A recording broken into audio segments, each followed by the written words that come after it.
Hey, look! There are some eyes shining. It's a flying squirrel. And there it goes.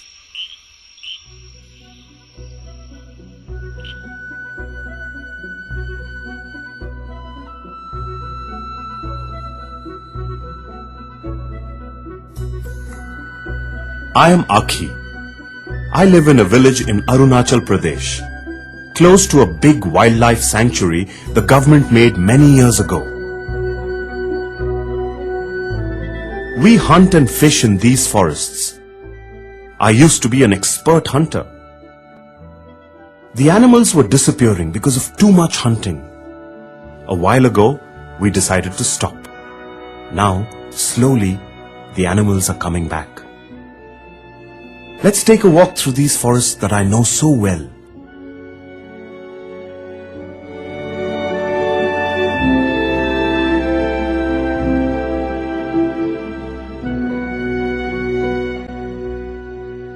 It rains a lot in Arunachal, and the plants love it. We use many of them for food and medicine. There are also colorful flowers. The big trees need a lot of light to grow tall. No light reaches the forest floor, so all of them fight to reach for the sky. There are many streams that crisscross our forests. They flow into big rivers, and we build bridges of cane and bamboo to cross these rivers. That's the great hornbill, the biggest of all hornbills. They've been hunted for many years now and are now very scared of people. I feel bad that I have killed quite a few. Some tribes in Arunachal Pradesh hunt them for their huge beaks and casque. They have a tradition of wearing them. People say they have vanished from many places in Arunachal. But in these forests, they are still plenty, especially since we stopped hunting. These are the wreathed hornbills, which move in big flocks, searching for ripe fruit. I think the rufous-necked hornbill is the most beautiful. It is rare and seen only in the higher hills. Hornbills nest in tree holes. The male brings fruit to feed the female and chicks inside, day after day, even in bad weather. Many tribes believe that it is a sin to kill males at this time, because the female and the chicks will die inside the tree hole with no food. The rainforests depend on hornbills for their survival. Hornbills eat fruit of many trees and deposit the seeds far and wide. These seeds grow into big trees. There are also many smaller birds. The flycatchers, the cibears, the barbets, euhenas.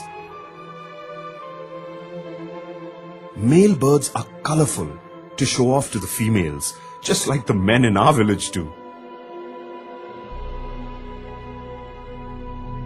We are near a big river now, where the birds are different. Some birds stay in the water, others live near the water's edge. This bird is the fork-tail. They wag their tails all the time. We see them near small streams. This bird is a merganser. It's a duck that only comes here in the winter. And between these rocks is the ibisbill, a rare bird. There is one special animal which also stays in the water. The otter. It catches fish and crab by diving in the river. Look, there's a sambar in the water. Oh, that's a wild dog jumping in the water. Another one is on the banks. And the hunt is on.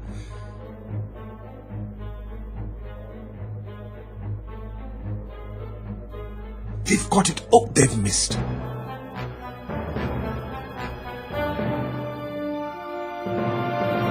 They missed this time too.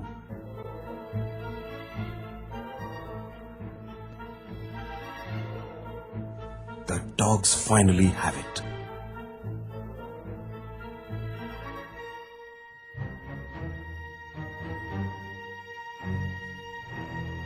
Look, both of them are pulling it onto the bank. That's the end of the samba.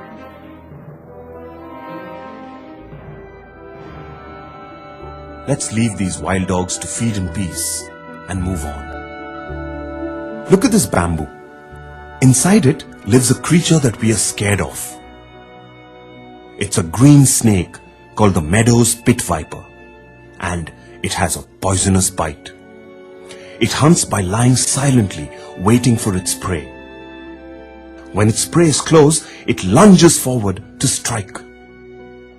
There are other snakes we find in our forest. The thin green vine snake that looks like a creeper, the rare king cobra, which is the largest poisonous snake I have seen. Can you hear that call?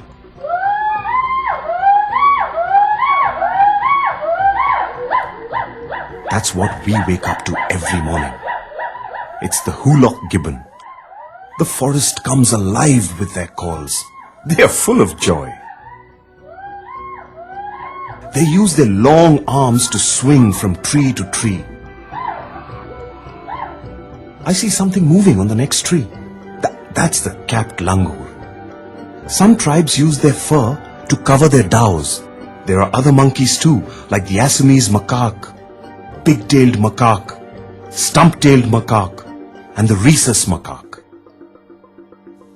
Hey, up on that tree is a Malayan giant squirrel. This one is the biggest of all squirrels. There are several smaller ones in these forests, like the red-bellied squirrel and the hoary-bellied squirrel. The smallest of all is the Himalayan striped squirrel. It moves very fast. I see them usually on tree trunks, stripping their bark to chew on. I head towards a swampy forest pool. I approach silently, hoping to find some animals. As I catch my first glimpse of the pool, I spot a pair of white-winged wood ducks. Arey, I have just disturbed the gaur that was coming to drink at the pool. These are the hoof marks of the barking deer and the tracks of a small cat. Many animals in this forest come out only in the night. The animals are shy. I worked for a while with a wildlife researcher. We used special cameras which we can leave behind and the animals can take their own pictures. We set them up along paths which are used by the animals. Just for fun, we also clicked some of ourselves. We go home and come back several days later to check on them. Initially, we didn't have much success, but soon our luck changed. The peacock pheasants, and once a whole bunch of Kalige pheasants. We got lots of barking deer, a few summer deer, and wild pigs. That's the biggest I have seen. A brush-tailed porcupine, the Malayan sun bear. They have a good sense of smell. Looks like this one came to smell our camera. Then we got a whole host of small carnivores. Crab-eating mongoose, large Indian civet, hog badger. At one place near a waterhole, even an elephant came. It smelt the camera and ran with its tail up in the air. And then we got the cats. What was that? The golden cat. The smallest of the cats, the leopard cat.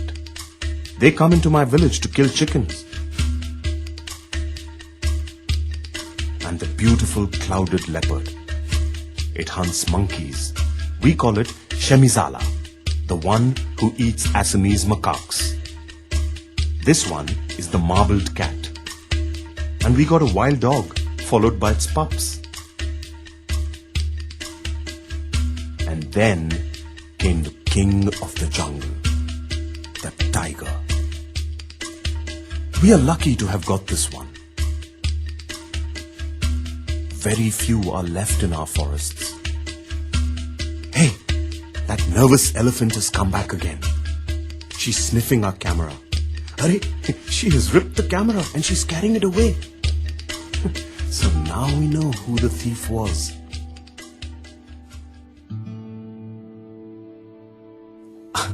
I hope you enjoyed this walk. I am now 55. I have roamed these forests since I was a child. There used to be a lot more wildlife then. I don't want these forests to become empty and silent. I hope we can continue to hear the hulock singing and the forests alive with all its other creatures. I hope all of you will help them remain for future generations to see.